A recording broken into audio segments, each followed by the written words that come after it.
Jim Nabors, 87, TV's Gomer Pyle, is Jim Nabors, a comic actor who found fame in the role of the amiable bumpkin Gomer Pyle in two hit television shows of the 1960s while pursuing a second career as a popular singer with a booming baritone voice, died on Thursday at his home in Honolulu. He was 87. His husband, Stan Cadwallader, confirmed the death. He said that Mr. Nabors' health had been declining for a year and that his immune system had been suppressed since he underwent a liver transplant in 1994. At the time, Mr. Nabors announced that he had contracted hepatitis B in India several years earlier when he cut himself shaving with a contaminated straight razor, which he had bought there. Gomer Pyle, the character that so indelibly stamped Mr. Nabors' career, originated in 1962 as a supporting role on The Andy Griffith Show, a bucolic CBS comedy that had been running since 1960. Gomer was a guileless, sweet-natured gas station attendant in Mayberry, North Carolina, a sleepy fictional town where Mr. Griffith played the widower sheriff, Don Knotts his deputy, Ron Howard his son and Frances Bavier his matronly Aunt B. Mr. Nabors' character, a village innocent who tended to make a mess of things, became a favorite, and his sheepish golly and wide-eyed Shazam became popular catchphrases.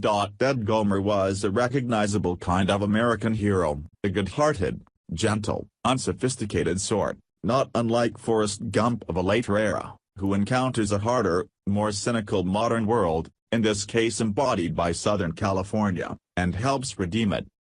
Sheldon Leonard and his co-creators astutely chose a Southern California Marine base for their hero, Gerard Jones wrote in his 1992 history of the American sitcom, Honey, I'm Home.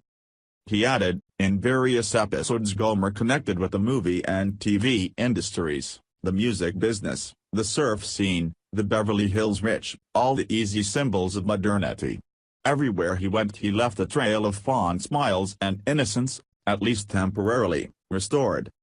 But one thing Gomer never, ever connected with, Mr. Jones added, was the Vietnam War, which was raging at the time, just as he and his neighbors in Mayberry had remained isolated from the civil rights movement in the South.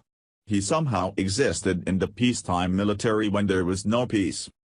Mr. Nabors first showed off his booming singing voice for a national TV audience in a guest appearance on The Danny Kaye Show in 1964. To fans who knew him only as Gomer, his full-throated, almost operatic baritone was surprisingly striking, if strangely incongruous. Gomer Pyle, USMC lasted 5 seasons, ending in 1969. When Mr. Nabors was given his own CBS variety show and with it more opportunities to sing. The Jim Nabors Hour lasted until 1971. In 1975 and 1976, he and Ruth Butzi starred as a pair of androids in the ABC children's show The Lost Saucer. He was a frequent guest on The Carol Burnett Show. He also made dozens of albums, recording ballads, show tunes, gospel and sacred music, country songs and Christmas carols, and performed regularly in Las Vegas showrooms and in concert. He regularly sang Back Home Again in Indiana at the Indianapolis 500 auto race, first in 1972 and most recently in 2014. He spent much of his later years in Hawaii, where he had a home in Honolulu and a 500-acre farm in Hana, on the island of Maui, growing macadamia nuts and tropical flowers. He also had a home in Montana.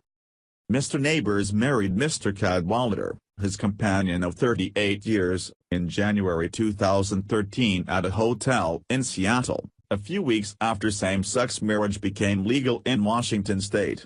Although he was quoted at the time as saying that he had never made a huge secret of his homosexuality, and that people in the entertainment industry had long known he was gay, he had not publicly acknowledged it until his marriage. Mr. Nabors told the television news operation Hawaii News Now at the time that before the marriage it had been pretty obvious that we had no rights as a couple. Yet when you've been together 38 years, I think something's got to happen there, you've got to solidify something, he said. And at my age, it's probably the best thing to do. Mr. Nabors was 82 at the time and Mr. Cadwallader was in his 60s, he said. They met in 1975 when Mr. Cadwallader was a Honolulu firefighter. He later went to work for Mr. Nabors, and they began a relationship, Mr. Nabors said. A niece and a nephew also survive him. The Gomer Pyle persona never left Mr. Nabors, but he was comfortable with that. I've never found doing Gomer to be that limiting to me, Mr. Nabors said in 1990. I've always enjoyed the character, and I see no reason to change it. The Marines have recognized the character, calling Mr. Nabors a great American. In 2001, in a whimsical ceremony in Honolulu presided over by General James L. Jones, Jr., Commandant of the Marine Corps, Private First Class Gomer Pyle, Mr. Nabors, in character, was promoted to Lance Corporal.